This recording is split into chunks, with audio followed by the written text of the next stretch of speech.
A good day to you all. ඔබ සියලු දෙනාටම සුබ දවසක්. අද මම ඔබත් එක්ක තවත් වැදගත් පාඩමක් ගැන සාකච්ඡා කරන්න බලාපොරොත්තු වෙනවා.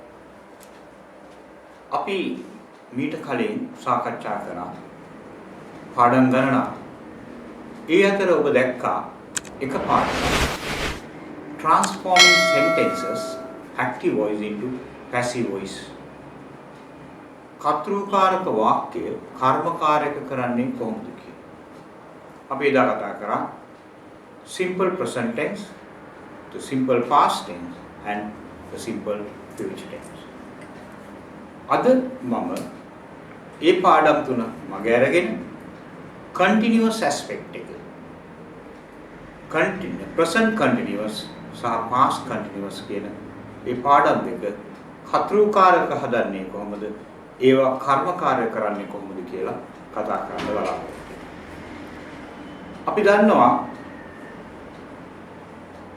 මේ active voice passive voice කරද්දී මම ඔබට දකිව්වා ඊට වැදගත් කොටස් කීපයක් තියෙනවා. එතනින් ඒ අතරින් වැදගත්ම දේ තමයි ක්‍රියාපදයේ එහෙම නැත්නම් verb එක මොකක්ද කියලා. මම ඔබට හඳුන්වලා දුන්නා verbs වර්ග දෙකක්, ක්‍රියාපද වර්ග දෙකක්, regular verbs and irregular verbs. එන regular verbs කියන්නේ ක්‍රමවත් ක්‍රියාපද, irregular verbs කියන්නේ අක්‍රමවත් ක්‍රියාපද කියලා එදා කිව්වා. එන regular verb එකක් හඳුනාගන්නේ කොහොමද? අපි දන්නවා past tense කරද්දී, past participle කරද්දී regular verb එකට ed දාන්න. එන irregular verb එකක් අපි ed දාන්නේ නැහැ. Example එකක් ගත්තොත් write, wrote, written. එනම් අවස්ථා තුන් ආකාරයකට හැදෙනවා. අපි passive voice එක පාවිච්චි කරන්නේ past participle. ඊළඟට මම ඔබට මතක් කළා ක්‍රියාපද වර්ග තවත් දෙකක් හඳුන්වලා දුන්නා. transitive verbs, intransitive verbs කියලා. transitive verbs කිව්වේ සකර්මක ක්‍රියාපද. ඒ කියන්නේ ඒ ක්‍රියාපදයේ පිටිපස්සෙන් නාම පදයක් බොහෝ වෙලාවට පාවිච්චි කරන්න පුළුවන්. පාවිච්චි නොකළා එතන නාම පදයක් පිටිපස්සේ තියෙනවා. example එක write, make, wash මේ වගේ ක්‍රියාපද. මේ ක්‍රියාපද පිටිපස්සෙන් අපිට නාම පදයක් පාවිච්චි කරන්න පුළුවන්. write a letter, write a poem, make a kite. වල මතකයි? make a cake, wash clothes.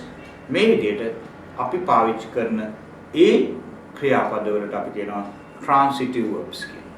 ඒතර intransitive verbs කිය මොනවද? එහෙමනම් ඒ verb එකට පිටිපස්සෙන් අපි noun එකක් පාවිච්චි කරන්න ඕනේ නැහැ. අපිට අවබෝධ වෙනවා මේ මොකද්ද කියන්නේ කියලා. අපි example එක ගත්තොත් rain, rain, rain වහින. එතකොට it is raining. එතකොට rain වලට පස්සේ අපි noun එකක් පාවිච්චි කරන්නේ නැහැ. cry, the baby is crying. මේ වගේ ක්‍රියාපද වලට කියනවා අපි intransitive verbs. එහෙම නැත්නම් අකර්මක ක්‍රියාපද. ඒ කියන්නේ කර්මකාරකත් එක්ක බෑ කියන්නේ. ඊළඟට මම passive voice වර්ග දෙකක් හඳුන්වලා දුන්නා ඔබට. agental passive, non-agental passive. agental passive කියන්නේ කරන කෙනා වාක්‍යයක් ගිස්සෙන් අපි බයි දාලා වාක්‍යය කරන කෙනා ගැන කතා කරනවා.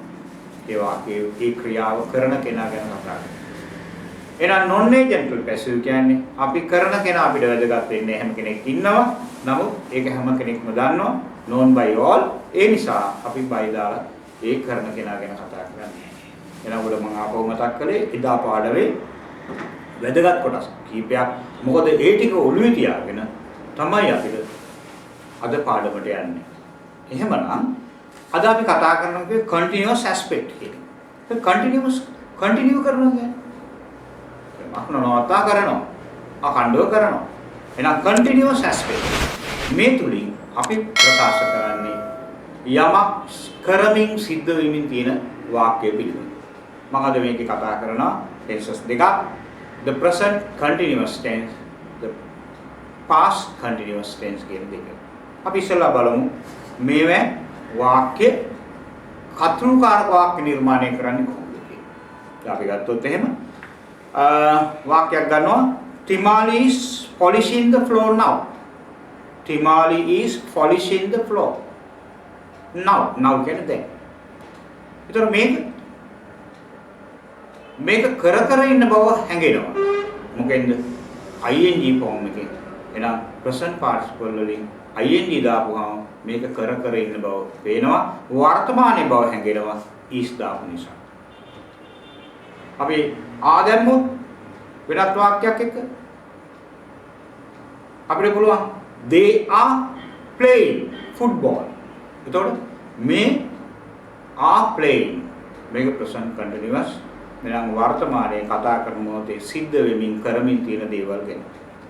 අද අපි කතා කරන්නේ මේ වාක්‍යයේ සරලව කොහොමද කර්මකාරක නැත්නම් පැසිව් වොයිස් කරන්නේ කියලා. ඔබට මතක ඇති සමහර වෙලාවට 10 පන්තියට දරුවන්ට දැන් ඉන්න දරුවන්ට 11ට ගිය දරුවෝ 10 පන්තියේ පොත් ටික තාම ගෙදර තියෙනවා. A level කරන දරුවන්ට මේ වර්තමානයේ අපි මේ යන පොත් සෙට් එකත් එක්ක පාඩමක් තියෙනවා පින්තූරත් එක්ක. එක්තරා දරුවෙක් කේක් එකක් අයිසිං කරනවා දාලා තියෙනවා. එතන යටින් දීලා තියෙනවා කේක් ඩෙකරේ. එතකොට මෙන්න මේ වගේ ඒ පොඩි පාඩමක් තියෙනවා. ඒක මෙහා පැත්තේ තිබුණා. තාමත් තියෙනවා ඒ පොතේ. මොකද්ද තියෙන්නේ? පින්තූරයක් දීලා තියෙනවා. ලොරියකින් බඩු බානවා. තව කෙනෙක් කාර් එකක් හොදනවා. අතු ගන්නවා. මෙන්න මේ වගේ දර්ශන දීලා මේ අවස්ථාවන් දීලා අපි කියනවා මේවා පැසිව් වොයිස් කරන්න කියලා. එතකොට මෙතනදී අපි කොහොමද මේ පැසිව් වොයිස් කරන්නේ? එහෙනම් හරිම වැදගත්. ඔබට මතකයි ප්‍රසන්ට් ටෙන්ස් එකට අපි ඊසා කියලා වචන දෙකක් අතින් දාගත්තා. පාස්ට් ටෙන්ස් වලට was were කියලා දාගත්තා. ෆියුචර් ටයිම් එකට will be කියලා දාගත්තා. මේ හැම කෙනෙක් එක්කම අපි පාවිච්චි කරේ verb එකේ past participle. passive voice කොතරද? verb එකේ past participle. එහෙනම් මතක තියාගන්න passive voice එක කොතනවත් ing form එක පාවිච්චි කරන්නේ අපි. doing කිව්වට active voice වල අපි passive voice වල doing කියලා කියන්නේ නැහැ. අපි verb එකේ past participle පාවිච්චි කරනවා.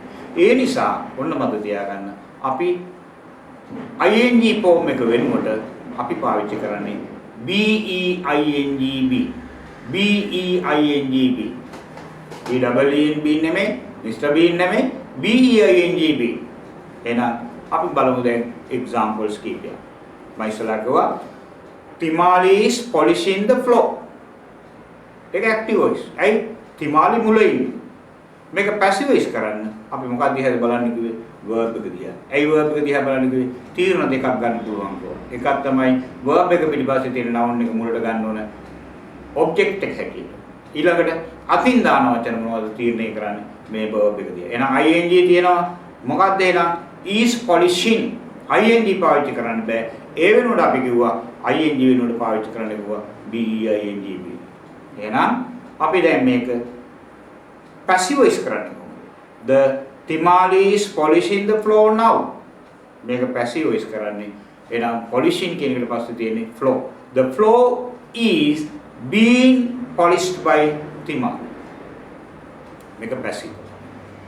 එහෙනම් Timali is polishing the floor කියන එක active voice වල past tense කරන්න ඕනේ. past continuous කරන්න. එහෙනම් හරිය සරලයි is sign කරනවා එතෙන්ද was දානවා. එහෙනම් Timali was polishing the floor. දැන් නෙමේ ඒ වෙලාවේ then. ඒ වෙලාව. එහෙනම් ඒක passive voice කරනවා the floor was being polished by Timali. බලන්න හරි සරලයි. අපි තව example එකක් ගමු. The clerk is typing the letters now. The clerk is typing the letters. මේක active voice passive voice දරුවනේ. මේක active voice. ඇයි? කරන කෙනා මුල ඉන්නවා. The clerk is typing the letters now. එහෙනම් මේක active voice past continuous කරන්න ගමු. මේ වෙලාවේ මේ වෙලාවේ කර හිටියේ. එහෙනම් the clerk අපි is කියන එක was කරනවා. වෙන කොහොමද වෙනස් කරන්නේ? now කියන එක then කරනවා. එහෙනම් the clerk was typing the letters then. එතන මේ දෙක passive voice කරන්නේ. පළවෙනි එක the clerk is typing the letters. letters මුලට ගත්තා. letters කියවා plural form එකෙන්. බහුවචන ෆෝම් එක. එහෙනම් බහුවචනයි මේක. එහෙනම් the letters are being. I being දැම්මේ. අර ing අයින් කරා. ing අයින් කළා being දැම්මා.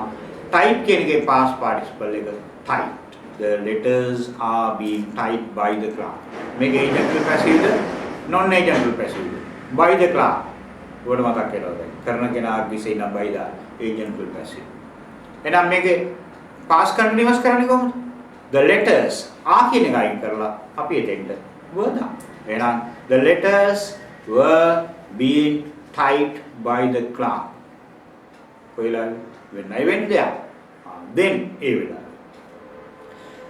ඊළඟ තව example එකක් බලමු. Nuang is decorating the cake. Nuang is decorating the cake. කවුද පුතේ මේක කරන්නේ? Nuang. අයි Nuang කියන කොතනද කතා කරේ වාක්‍ය අග්‍රෙෂන්ද මුලින්ද? ඉස්සල්ලාම කතා කරේ Nuang ගැන. එහෙනම් මේක active voice ද passive voice ද? active voice. කතරුකාරය. කතරු මුලින් ඉන්නවා. එහෙනම් මේක අපි කොහොමද past continuous කරන්නේ? Nuang ඒ වෙලාවේ මම එතෙන්ට යනකොට බැස්ස පටන් ගන්නවා. මේ වගේ අපිට පුළුවන් වාක්‍ය අදින්න.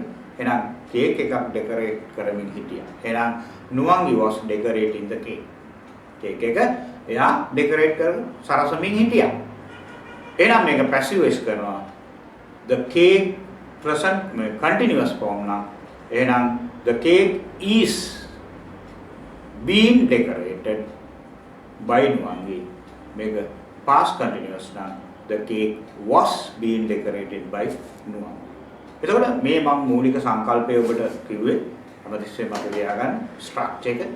මේක අපිට ඔළුවේ තිබුණාම අපිට පුළුවන් වෙනවා පැහැදිලි වශයෙන්ම මේ රටාව ඕනම වාක්‍යයකට හදාගන්න. ඒක අපි සිහියෙන් අහගෙන ඉන්න. ඔබට පොඩ්ඩක් මග යනවා නම් ආපහු බලන්න. ඔය සිහිය කියන එක වැදගත්. අපි පාරක් පයින්නකොට සිහියෙන් පයින්න එපා. නැත්නම් අපි අනතුරක් සිහිය කියන්නේ අවබෝධයෙන් කරන්න ඕනේ. කෑම කනකොටත් එහෙමයි. අපි අවබෝධ මන් දැන් කෑම කනවා කියන. අපි එහෙම මුගක් වෙලාට ඒව නෙවෙයිනේ.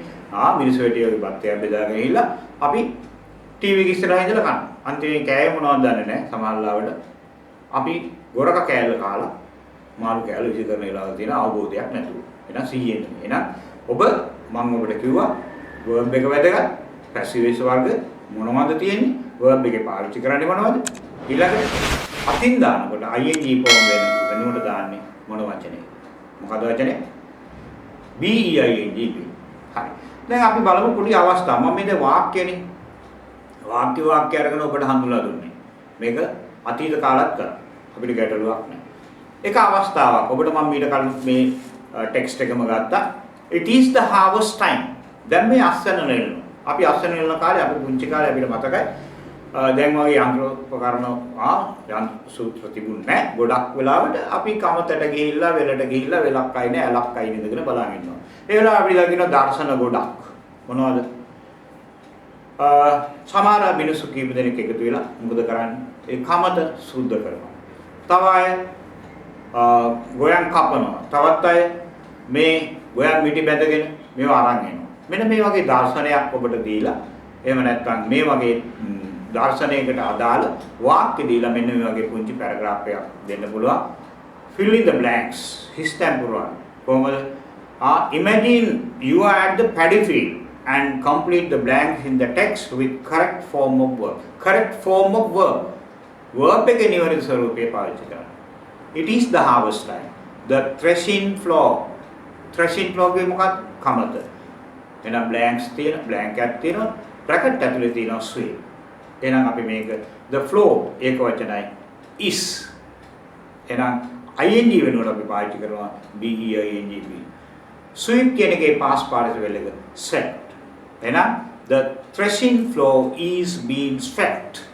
මේ දැනුමේ සිද්ධිය වෙන්නේ. The sheaves were meeting. එතකොට බහුවචන are being carried to the threshing floor by the women. The sheaves are being stacked by the farmers. The winnowing fans. මොනවද winnowing fans? කුළු. ඉස්සර අපි කුළු පාවිච්චි කරනවා. බී පොලන් ඒ වගේම කමතේ නිතරම පාවිච්චි කරන එකක් තමයි කුල්. එතකොට මේ කුළු අරගෙන එනවා කාන්තාව. එහෙනම් අපි ඒක පැසිව් ෆෝම් එකේ කියනවා the winnowing fans are being bring කෙනෙක්ගේ past participle එක brought by the women. Then threshing some dots within bracket you find do. මම කිව්වා do කියන්නේ irregular verb එකක්. මේකට ed දාන්න බෑ. එහෙනම් මේකේ past participle එක done. දැන් කර කර ඉන්න බව පෙන්වන්න. ඒක වචනේ ඉඳ is being. එහෙනම් threshing is being done by using buffaloes. මීහරක්ගෙන් පාරන. පොඩි දර්ශනයක් ඔබට දකින්න මවා ගන්න පුළුවන්. The grain එහෙනම් අසන්න එළගෙන මේ ධාන්‍ය ටික මේ වී ටික is being collected in bags. Collected in bags. එතකොට අපි එහෙනම් answers ටික අය බලන්න. පළවෙනි blank එක is being swept. දෙවෙනි එක are being carried. තුන්වෙනි එක third one sheaves are being stacked. Next one the winnowing fans are being brought. Then threshing is being done. Next one last one the grain is being collected. බලන්න මේක passive form එක ing form එකෙන් ඕනනම් අපිට මේක active voice කරන්න පුළුවන්. අපි මෙතන බැලුවේ passive voice. බලන්න ඒකම past continuous කරන්නේ කොහොමද කියලා. දැන් අපි මේ past continuous කියලා කොහොමද හඳුනාගන්නේ? It was the harvest time. The is නෙමෙයි was.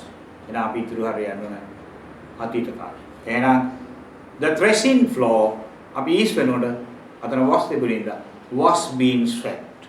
The sheaves were being carried. මොන beingද? B-E-I-N-G. The sheaves were being stacked by the farmers. The winnowing fans were being brought by the women. Next one, threshing was being B-E-I-N-G. A continuous form. And done by the buffaloes. Last one, the grain was being collected in bags. එහෙනම් ඔබට පැහැදිලි? දැන් present continuous වලට is ආයක being being දාලා verb එකේ past participle. past continuous වලට was verb දාලා being being දාලා verb එකේ past participle පාවිච්චි කරනවා. ඔබ නැවත නැවතත් මේක අධ්‍යයනය කරන්න. ඔබ ඒ විවිධ අවස්ථාවන් අරගෙන පින්තූර අරගෙන ඔබ බලන්න. ඔබට ගැලපෙන වාක්‍ය කතෘකාරක වලින් හදා ගන්න පුළුවන්ද? ඒක කොහොමද කර්මකාරක කරන්නේ? එතකොට අපි හුඟක් වෙලාවට මේ දේද කතා කරද්දිත් අපි මේක පාවිච්චි කරනවා. සමහරවිට what are you doing? ඔයා මොනවද කරන්නේ? ඒක පැසිව් ෆෝම් එකක්. what are you doing කියන එක. අපි දකින්න ඔබ තමයි කරන්නේ. අපි මේක පැසිව් වලින් හදනවා. what is being done? මොකද කරන්නේ? ඔයා මොකද කරන්නේ? මොකද කරන්නේ? what is being done? බලන්න. එදිනෙදා ජීවිතේත් පාවිච්චි වෙනවා. ටෙක්ස්ට් බුක්ස් වලක් තියෙනවා. අපිට විභාග වලටත් තියෙනවා මේ පාඩම. එහෙනම් මේක ටිකක් හුඟක් අයට මග ඇරෙන පාඩමක්. මම දෙයන්න ing form එක වෙනකොට being තමයි passive voice කරන්නේ. verb එකේ past participle කරන්නේ, පාවිච්චි කරන්නේ. agential passive නම් කරන කෙනා විසින්නවා. non agential නම් ගැටලුවක් නැහැ. නෝදන්න කියලා නඩු දාන්නේ නැහැ. එහෙනම් ඔබට පුළුවන් මේක self study කරන්න. ස්වයං අධ්‍යයනයක් කරන්න පුළුවන්. ඔබ ගන්න බින්දුරයක්. example එකක් ඉස්කෝලේ එක තියෙන ශ්‍රමදානයක් තියෙන දර්ශනයක්. මට මතකයි 2004 O level paper එකේ එහෙම දර්ශනයක් තිබුණා. ඒ දුන්නේ passive voice කරන්න නෙමෙයි. ඒ කියන්නේ වාක්‍ය පහක් ලියන්න. එතකොට මේ ඒක දීපුවාම අපි දන්නවා මේක මේ වෙලාවේ තමයි මේ කාර්යය කෙරෙන්නේ කියලා. මට මතකයි දරුවෝ කීප දෙනෙක් ඩෙස්ක් පුටු පාඩ කරනවා. එතකොට some children අපි දැන් කර ඉන්න හින්දා some children are polishing the some people are painting the desks and chairs. Some children are cleaning the classroom. Make a passive voice කරන්න අපිට පුළුවන්. එහෙනම් the desk and chairs are being painted by some children. ඒතර teacher කෙනෙක් එහෙම හිටගෙන ඉන්නවා. අපිට පුළුවන් එයා සුපර්වයිස් කරනවා. අපි දර්ශනයක් තිබුණොත් එහෙම. The teacher is supervising their work. එතකොට අපි ඒක පැසිවයිස් කරනවා. Their work is being supervised by the teacher. මෙන්න මේ වගේ අවස්ථාවක් අපිට අරගෙන ඔබට තනියම හිතලා වාක්‍ය නිර්මාණය කරගෙන කතෘකාරක වලින් ඒකම කර්මකාරය කරන්න පුළුවන්. ඔබට යම් තැනක මග ඇරුණා ආපහු මේ වීඩියෝ එක බලන්න. එතකොට එන අද අපි කතා කරේ continuous aspect එක active voice වාක්‍ය නිර්මාණය කරන්නේ කොහොමද? ඒවා passive voice කරන්නේ කොහොමද කියලා. එහෙමනම් ඔබට තවත් අලුත් පාඩමකින් මම තවත් දවසක හම්බ වෙනවා. එතකන් ඔබට සුබ දවසක්.